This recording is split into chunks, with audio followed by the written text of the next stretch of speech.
Un fatto grave quello che è accaduto ieri qui a Mogliano, un fatto che non possiamo assolutamente tollerare.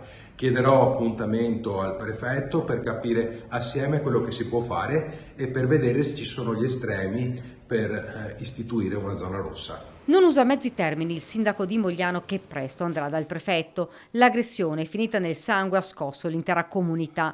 Gli stessi residenti chiedono che la zona venga sorvegliata maggiormente. L'idea di una zona rossa è richiesta dagli stessi cittadini. Si potrebbe provare per un periodo,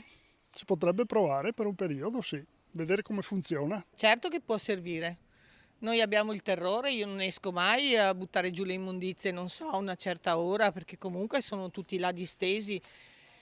Cioè c'è una delinquenza, droga, un po' di tutto. L'area che si trova a ridosso della stazione è quotidianamente presidiata da tossicodipendenti e spacciatori. Non è la prima volta, qua succedono spessissimo liti.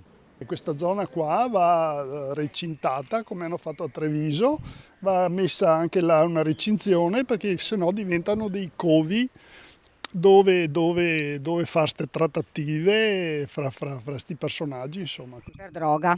Naturalmente. L'uomo colpito al collo, il sangue copioso a terra, scene che hanno scioccato la gente soprattutto perché è accaduto in pieno giorno. Potenziate già le telecamere di sicurezza, non solo, spiega il vice sindaco Leonardo Muraro. Io sto chiedendo di incrementare anche le forze della polizia locale, da 32 ho chiesto di aumentare perlomeno 2 o 3 nuovi agenti, perché se vogliamo incrementare col progetto che sto portando avanti di creare una pattuglia serale perlomeno fino alle 8 alle 10 di sera, che possa percorrere il centro della nostra città, e non solo, abbiamo bisogno di turnazione di uomini e un maggior numero di uomini. Nella fontana ancora le tracce del sangue del 48enne ferito, la gente esasperata. Quello è vero, perché anche noi abbiamo sempre delle segnalazioni per quello che accade. Purtroppo da un quartiere, chiamiamolo piuttosto calmo, negli ultimi anni è diventato un quartiere sinceramente da